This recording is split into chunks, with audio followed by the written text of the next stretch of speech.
We're now joined by Dr. Patricia Campos Medina, who is president of Latina Civic Action. Good to see you, doctor. Thank you so much for having me back.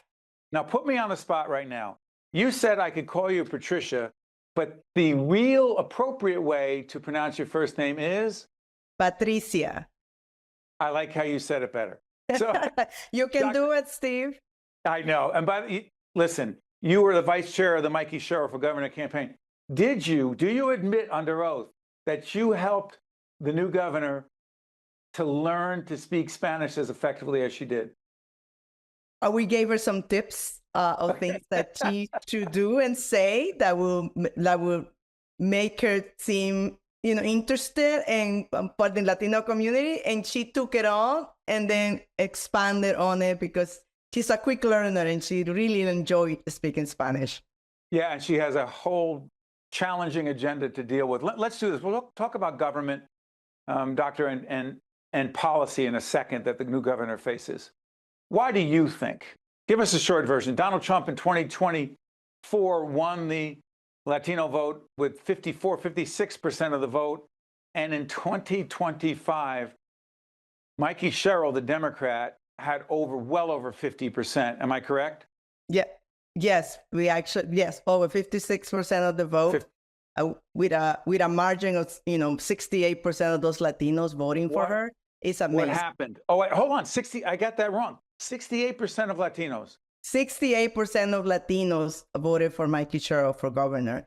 And Donald Trump, highest number of percentage of Latinos voting for a gubernatorial candidate. That number had only been achieved by another former senator that we won't name, but he was the only one who would get those numbers at that high, and Mikey Sherrill was able to get them that high. So Donald Trump does well in 2024 with the Hispanic community. Mikey Sherrill, the Democrat, largely, she runs against him and Jack Ciattarelli.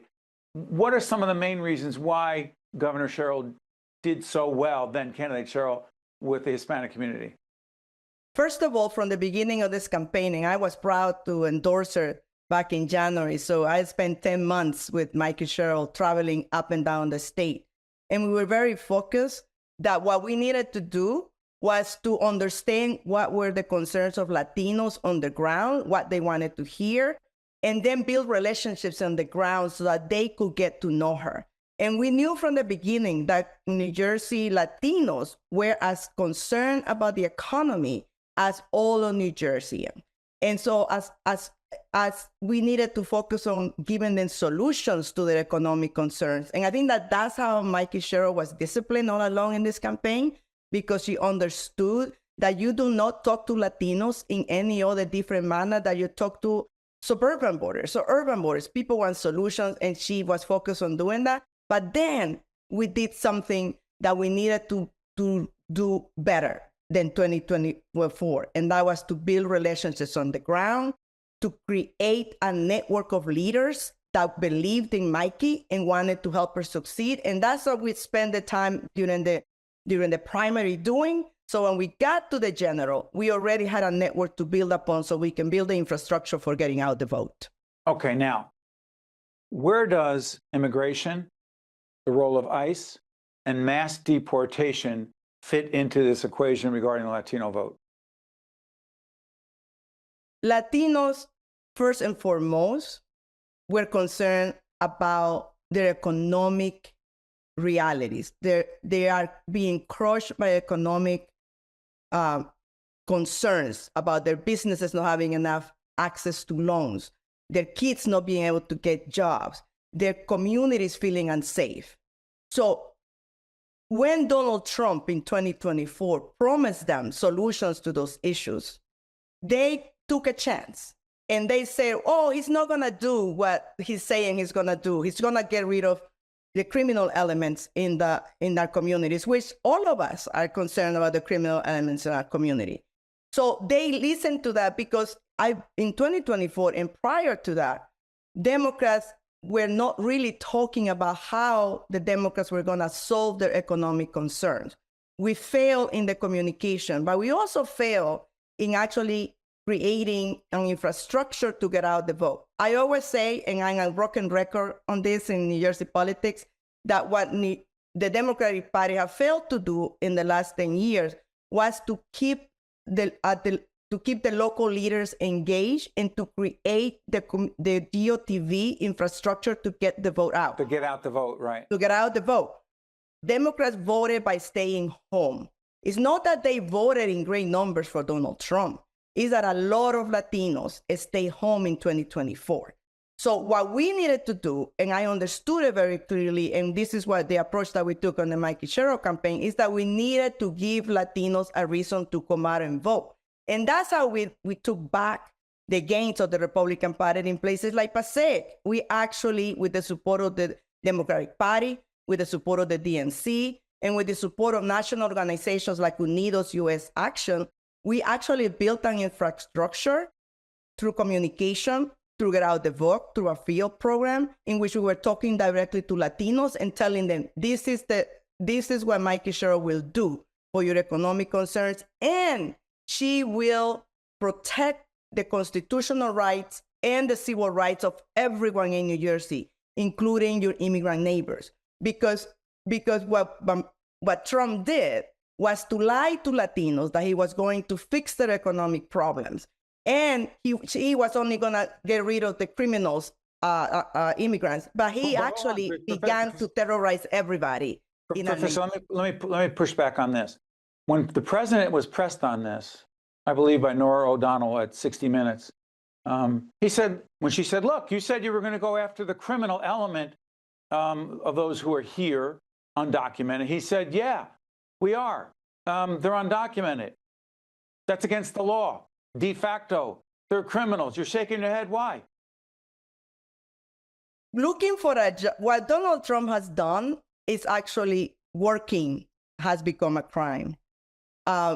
He has actually criminalized the idea of good, hardworking people going to work. He's sweeping people out of warehouses. He's sweeping people out of Newark in a shrimp in a retail place. People who are working, they're hardworking. But he says they're here illegally. Well, but the problem of illegality is a failure of the United States Congress to actually create a path to citizenship for hardworking immigrants. That is the problem that we have in this country, that we have not resolved the problem of undocumented migration for work. That doesn't mean that the immigrants who are working are criminals. It means those are hardworking people trying to make it and figuring out how they can access a process to permanent residency and a process to citizenship. We don't have that, and for 30 years, the United States Congress has failed to create a path to legalization for hardworking immigrants. And so New Jersey, as a state, doesn't act on immigration matters. But the governor of the state has a role to play in creating safety and security for all its citizens. And that's what Mikey Sherrill said. I do not support masked agents terrorizing immigrants in our neighborhoods. I do not support masked agents illegally shutting down businesses and impacting our local economy. And I will use my power as a governor to stand up to Trump in how they terrorize our immigrant community. That's the message that was able to penetrate, and that's why we're able to say, we care about your safety, we care about community and policing, community policing and creating good relationships, because what New Jersey wants is a steady economy, opportunity for all, and protecting everyone from the abuses of Donald Trump. Dr. Campos Medina, I wish we had more time. We do not. I promise we'll continue the conversation after this. Thank you so much, Doctor. We appreciate it. Thank you so much. And there's so much more to dissect about the Latino vote. I hope that you have me again soon. We will. I'm Steve Adubato. That's a very smart political observer. We'll see you next time. Brought to you by